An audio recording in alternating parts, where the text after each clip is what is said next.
Hi, folks. This is Celia Hamilton. I'm the Strategic Planning Manager for socialbizug.org, and with me today is Kat Mandelstein. Kat is the Director of Social Business Strategy for Ant's Eye View, which was recently acquired by PricewaterhouseCoopers. She is a former Director of Collaboration Solutions at IBM and past President of the Austin chapter of the Social Media Club. She currently sits on the Global Board of Directors for socialmediaclub.org. How are you, Kat? Thanks for joining me. I'm doing great. Thanks. Great to be here. Wonderful. So this month on Social Biz User Group, we're talking about how to get better and faster user adoption of social business tools. So when a company is laying out their social business plan, what do they need to take into consideration to promote user adoption? Well, one of the key things that a lot of companies kind of forget about in adopting social business is often they start with the tool selection, not with the end user in mind. So one of the real important things strategically is to step back and look at the company's core business processes and think through where will social add the most value, and also where are the end users most likely to gain value and be willing to experiment and adopt in social. So in a lot of companies, social first gets adopted into marketing and sales teams, and then often HR, because it's a great way for HR to really connect across the company. Yep. Then in other areas of the business, operations and product development, definitely with things like ideation. Social adds a lot of value there. But really mapping out what are those core business processes and even scenarios, looking at the current collaboration scenarios and how people get their jobs done and where the social tools might add additional value or speed things up, whether that might be for collaboration, for expertise identification, or even things like ideation. Excellent. And there are still a lot of people and companies resistant to social business in general. They think it's a buzzword or a trend, or that it doesn't apply to them because their company is too small.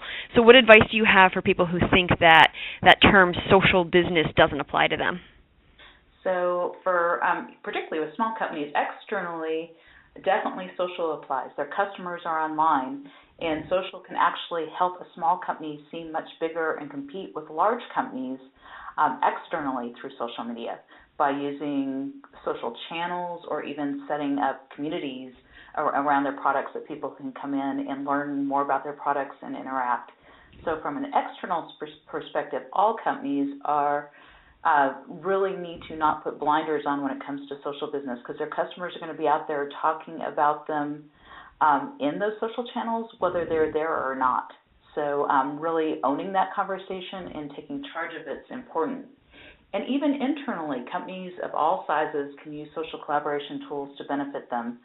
I can give you a good example, even, for instance, for the board of directors for socialmediaclub.org.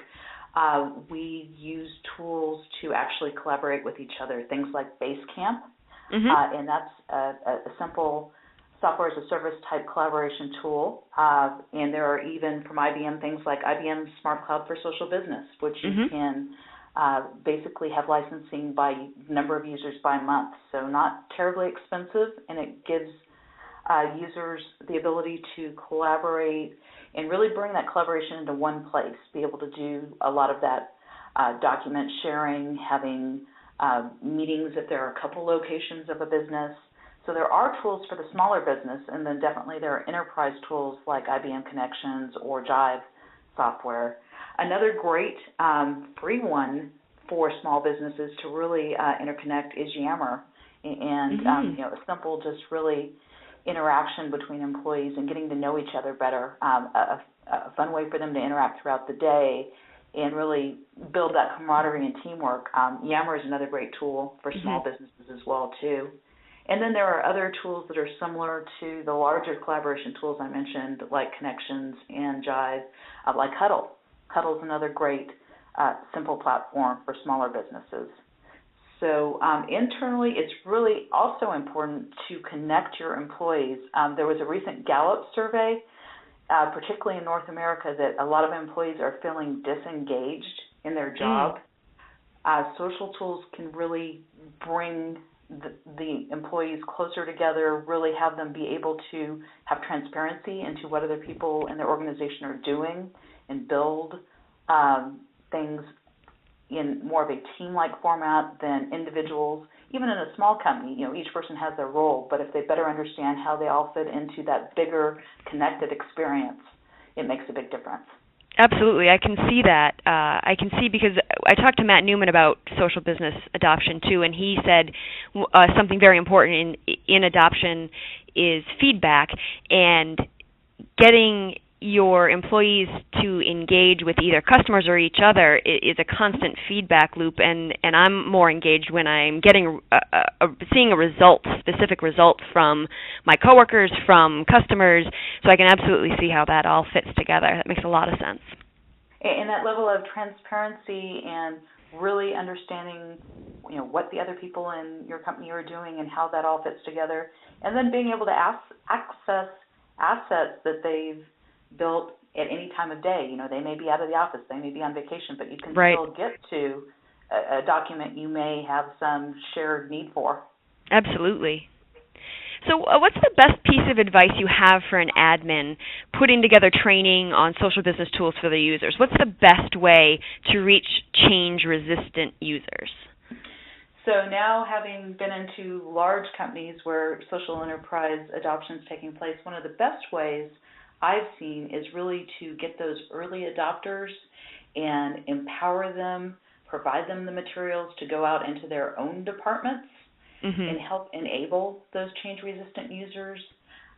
In IBM, we did a lot of reverse mentoring, where we would take an employee-level person, have them work with an executive who might be somewhat resistant, and it was a great opportunity for them to get exposure to that executive, for that executive to get to know that employee. Right. So inside of IBM, they had the Blue IQ program, and we have something similar in PwC called Spark Advocates United, that are really the power users of the social tools, and providing them common assets, kind of how-tos and materials, and empowering them to go out and lead the adoption into their own organizations is one of the best ways to really drive adoption.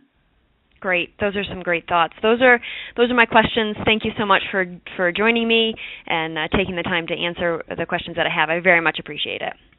Absolutely. Great talking to you. For our listeners, don't forget to check out socialbizug.org. It's the community formerly known as lotususergroup.org, and it's the first public community built entirely on Connections, Domino, and NextPages technologies. Registration and membership is completely free. Also, you can follow us on Twitter at SocialBizUserGroup. Thanks.